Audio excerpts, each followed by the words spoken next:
الحمدللہ رب العالمین والصلاة والسلام علی اشرف الانبیاء والمرسلین سیدنا محمد بن عبداللہ من لا نبی بعدہ وعلی آلہ واصحابہ ومن تبعہ بإحسان الی یوم الدین۔ ناظرین کرام السلام علیکم ورحمۃ اللہ وبرکاتہ۔ میں ڈاکٹر راجہ ذوالفقار احمد آپ سے مخاطب ہوں، اور آج ہم ایپیسوڈ نمبر 9 کی طرف انشاءاللہ جا رہے ہیں۔ پچھلی ایپیسوڈ نمبر 8 میں ہم نے گفتگو کی تھی کہ جب رسول کریم صلی اللہ علیہ وسلم کو جب یہ اللہ کی طرف سے حکم ہوا کہ اب کھل کر اپنی دعوت کو بیان کریں، اور چونکہ اس سے پہلے 3 سال جو ہے یہ خفیہ طور پر چھپ کے یہ دعوت تبلیغ کا کام ہوا کرتا تھا، تو اب اللہ رب العالمین نے کہا کہ فَاسْتَعْ بِمَا تُؤْمَرُ وَأَعْرِضْ عَنِ الْمُشْرِكِينَ کہ اے نبی جو تمہیں اب حکم دیا جاتا ہے کہ وہ کھول کے بیان کرو، اور مشرکین سے جو ہے وہ اپنا منہ پھیر لو، مشرکین کی بات مت سنو، یعنی جو کو مشرکین کہتے ہیں ان کو اگنور کرو، آپ کو جو اب حکم ملا ہے جو آپ وہ کر گزریے، اور اپنے دین کی جو دعوت ہے وہ کھلے عام دے دیجیے۔ اب ناظرین کرام، جو خفیہ دعوت کے اوپر جو ایک بڑا گروہ جو ہے وہ تیار ہو گیا تھا مختلف قبائل سے، جنہوں نے اسلام قبول کر لیا تھا، پھر انہوں نے بھی آگے تبلیغ کا سلسلہ شروع کر دیا تھا، جس میں حضرت ابوبکر جو ہے وہ پیش تھے، ان کی جو ہے تبلیغ کے اوپر جو ہے حضرت عثمان اور دیگر صحابہ کرام جو ہے وہ ایمان لائے تھے اور دین اسلام کو قبول کیا تھا۔ اب اس کے بعد یہ ہوا ناظرین کرام کہ یہ جو اعلان ہوا کہ اب ظاہری طور پر دعوت دیں، تو اس دعوت کے بعد جب نبوت کا اعلان نبی کریم صلی اللہ علیہ وسلم نے اعلان کیا اور اللہ کے عذاب سے ان کو ڈرایا، تو اس کے چند مہینوں کے بعد ہی حج کا موسم آ گیا، یعنی حج کا جو حج کرتے ہیں وہ حج والا موسم آ گیا۔ اب قریش کو اس بات کا خطرہ پیدا ہوا، کیونکہ سرور کونین رضی اللہ تعالی عنہ محمد مصطفیٰ صلی اللہ علیہ وسلم، ان کی جو زندگی تھی قریش کفار کے سامنے ایک سورج کی طرح اور چاند کی طرح روشن عیاں تھی، یعنی کبھی سرور کونین نے جھوٹ نہیں بولا تھا، کبھی بتوں کی پوجا نہیں کی تھی، کبھی غیر اللہ کے نذرانے نہیں دیے تھے، کبھی شراب نہیں پی تھی، کبھی خیانت نہیں کی تھی، بلکہ لوگ اپنی امانتیں سرور کونین کے پاس رکھتے تھے، اور یہ نبوت سے پہلے کی بات ہے۔ اب ان کو یہ خطرہ پیدا ہوا قریش کو کہ اب حج کے جو وفود آئیں گے، وفد آئیں گے حج کے لیے، تو رسول کریم کی جب ان سے جب ملاقات ہوگی، جب ان سے گفت و شنید ہوگی، جب ان سے یہ بات چیت ہوگی،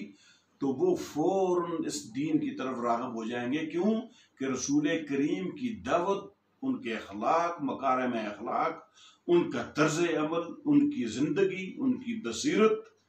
اور ان کی جو ہے وہ فکر اس بات پر دلالت کرتی ہے کہ سرور کونین جو بات کرتے تھے، ہر سننے والا بندہ اس سے متاثر ہوئے بغیر وہ نہیں رہتا تھا۔ تو اب ان کو یہ خطرہ پیدا ہوا کہ جب حجاج کرام جب آئیں گے وفود کی شکل میں، تو جب ان کی تبلیغ سنیں گے، جب ان کی باتیں سنیں گے، وہ تو ان کے دین کی طرف مائل ہو جائیں گے اور پھر وہ اس دین کو قبول کر لیں گے۔ اب انہوں نے یہ منصوبہ بنایا کہ قریش کے سردار جو تھے وہ جمع ہوئے، تو انہوں نے کہا کہ کوئی ایسا طریقہ کریں کہ ان کی دعوت کو جو ہے روکا جائے، اور ان کی جو حجاج کرام آئیں گے تاکہ ان کے ساتھ ان کی اٹریکشن نہ ہو، اور اس کے صورت میں جو دین جو ہے رک جائے، یہ پھیلے نہ۔ تو ناظرین کرام، انہوں نے کیا کام کیا کہ جو وفود حج کے آ رہے تھے، مختلف میقات اور مختلف جگہوں پر انہوں نے اپنے جو ہے وہ بندوں کو بٹھا دیا، اور وہاں سے ہی انہوں نے حضور پاک صلی اللہ علیہ وسلم کے بارے میں یہ غلط بیانی شروع کر دی کہ اس طرح جو ہے وہ ایک ایسا شخص ہے کہ اس نے جو ہے نبوت کا دعویٰ کیا ہے، اور وہ ایسی شاعری پڑھتا ہے، اور وہ یہ ہے اور وہ ہے، جتنی بھی وہ یعنی مضمون باتیں کر سکتے تھے انہوں نے کی، تاکہ ان کو جو ہے ذہن کو جو ہے دوسری طرف مائل کیا جائے، دوسری طرف پھیرا جائے۔ لیکن رب کا جو دین ہے، اللہ نے اپنے قرآن میں فرماتا ہے کہ اس دین کو میں ظاہر کر کے، اس دین کو میں غالب کر کے رہوں گا دنیا میں، تو اگرچہ اس کو مشرکین کو یہ بات نہ پسند ہو، وَلَوْ كَرِهَ الْمُشْرِكُونَ وَلَوْ كَرِهَ الْكَافِرُونَ، اگرچہ کافروں کو ناپسند ہو، اگرچہ مشرکین کو ناپسند ہو، لیکن اللہ اس دین کو غالب کرے گا۔ تو ان کی سوچ کی وجہ سے جب ان کو وفود آتے، ان کو یہ کرتے اس طرح، تو اس دوران سرور کونین جب مختلف ان وفود سے ملتے، بازاروں میں ہوتے، ان کے پیچھے پیچھے ابو لہب جو ہے وہ جاتا، جہاں پر رسول کریم بیٹھتے بات چیت کرتے تو پیچھے ابو لہب جاتا اور ان کو کہتا کہ اس کی بات مت سنو، یہ جو کچھ کہہ رہا ہے یہ اس کی بات میں مت جاؤ۔ تو جب یہ طرز عمل ہوا، لیکن اس کا یہ فائدہ ہوا کہ جو وفود حج کے لیے آئے تھے، حج کے بعد جب واپس اپنے علاقوں کو جو لوٹے، تو ان وفود کو یہ پتہ چل گیا کہ مکہ کے اندر کسی شخص نے نبوت کا دعویٰ کیا ہے، تو وہ تمام عرب میں یہ بات پھیل گئی کہ نبوت کا دعویٰ ہوا ہے اور وہ یہ باتیں کرتے ہیں، یعنی ایک خود بخود ایک چیز، یہ بھی ایک تبلیغ کا سلسلہ تھا کہ رسول کریم صلی اللہ علیہ وسلم کا پورے عرب کے اندر ایک چرچا ہو گیا، ایک شور ہو گیا۔ اب جب پھر اس سے بھی بات نہ بنی تو پھر تمام ایک دفعہ پھر ان کا اجتماع ہوا، قبائل قریش اور ان کے سرداروں کا، ولید بن مغیرہ کے پاس یہ سب اکٹھے ہو کے آئے اور انہوں نے کہا کہ کوئی ایسا رستہ اختیار کرو کہ یہ دعوت جو ہے رک جائے، کیونکہ اگر ہم کوئی بات کرتے ہیں تو ہم نے خود پہلے تسلیم کیا ہوا ہے کہ سرور کونین جو ہیں وہ صادق ہیں، امین ہیں، ایمانت دار ہیں، صلح رحم ہیں، امن پسند ہیں، غریبوں کی مدد کرنے والے ہیں، یہ ہم خود اس کا اعتراف کرتے تھے، تو ہم اب کیسے یہ کہیں؟ تو لہذا کوئی ایسا طریقہ نکالو کہ جس میں ہم یہ ان کی اس دعوت کو روک سکیں۔ چنانچہ جب یہ اکٹھے ہوئے اجتماع ہوا تو اس نے کہا کہ اپنی اپنی تجویز پیش کرو، کیا آپ اس کو روکنے کے لیے کیا ہے؟ تو کسی نے تجویز دی کہ جی ان کو ہم کائن کہتے ہیں، کائن جو ہے جو بھی لوگوں تو کو بولیں گے کائن ہے۔ تو مغیرہ نے کہا کہ واللہ لیس ہوا بکائن، خدا کی قسم وہ کائن بھی نہیں ہے، نہ اس کی حرکتیں کائن والی ہیں۔ پھر انہوں نے دوسروں نے کہا جی ہاں دوسرا آپ اپنی رائے دیں، تو اس نے کہا کہ ہم اس کو مجنون کہتے ہیں۔ تو مغیرہ نے کہا، ولید نے مغیرہ کہا کہ واللہ خدا کی قسم وہ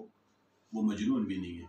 پھر انہوں نے دوسرے تیسرے نے یہ مشورہ دیا کہ ہم اس کو کہتے ہیں شاعر ہے۔ تو اس نے کہا،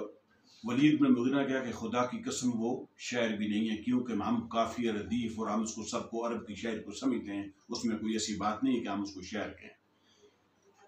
پھر آخر میں اس وفد نے جو آئے ہوئے تھے ان نے ولید بن مغیرہ کو بولا کہ ہمارے پاس تو یہ ہیں، آپ ہی کچھ اپنی بہتر رائے دے دیجئے،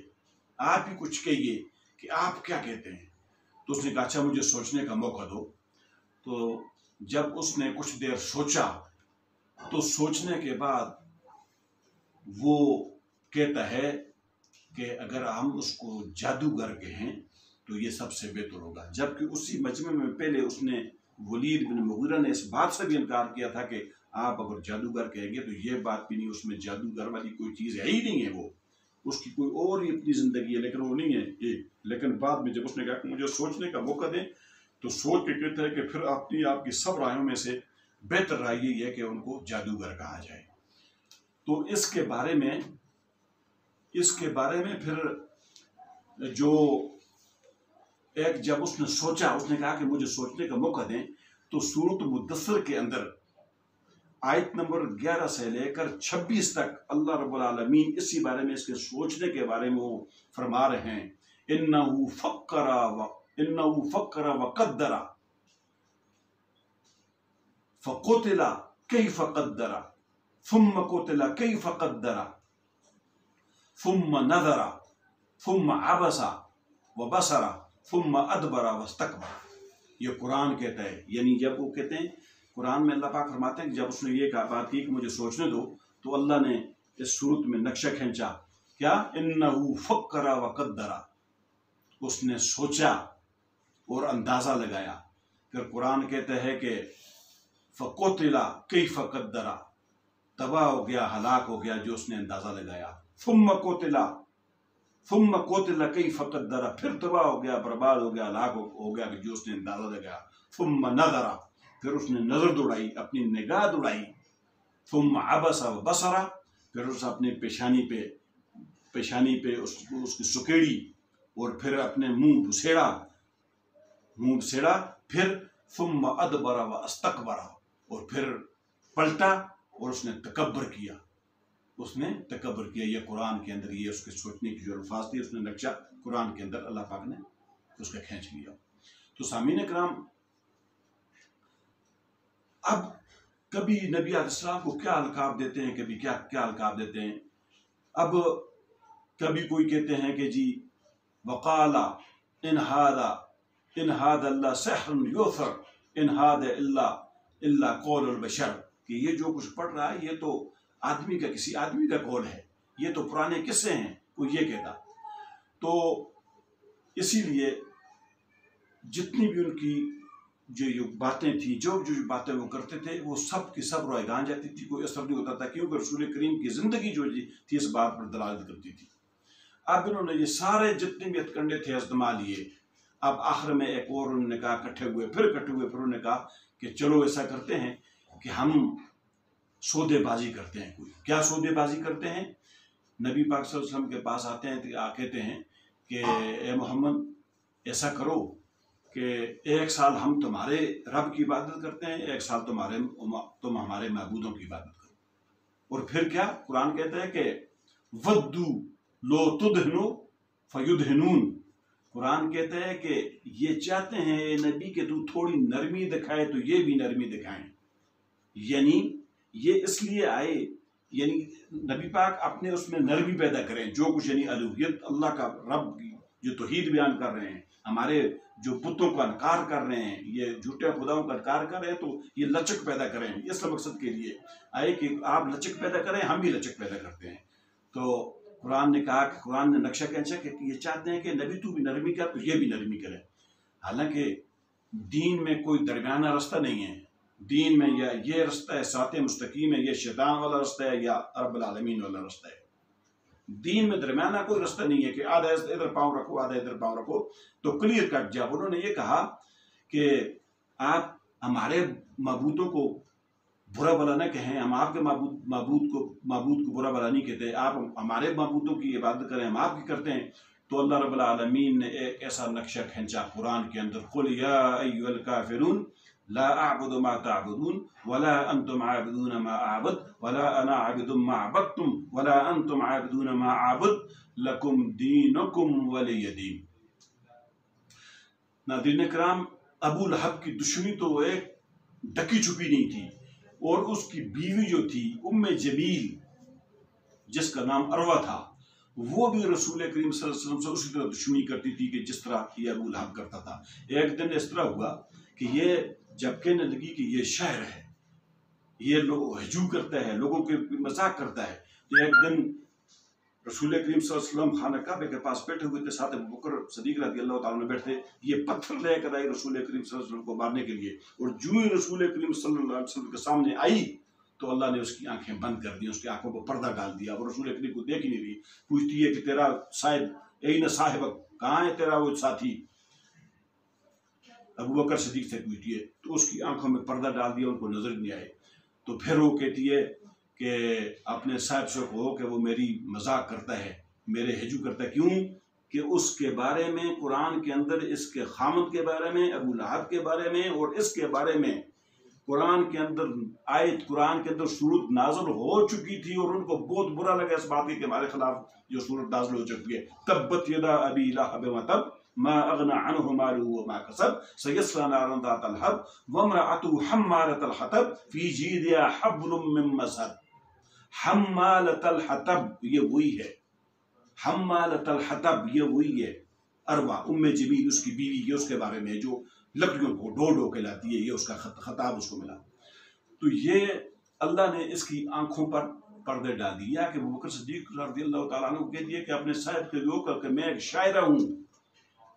شاعرہ ہوں، اور جس طرح آپ میری ہجو کرتے ہیں، میری وہ کرتے ہیں، حالانکہ رسول پاک کسی کی مذاق نہیں کرتے تھے، رسول پاک کسی پہ تنقید اس طرح نہیں کرتے تھے، صرف حق بیان کرتے تھے اور اللہ کی وحدانیت بیان کرتے تھے، اور کسی کی مذاق نہیں کرتے تھے۔ تو وہ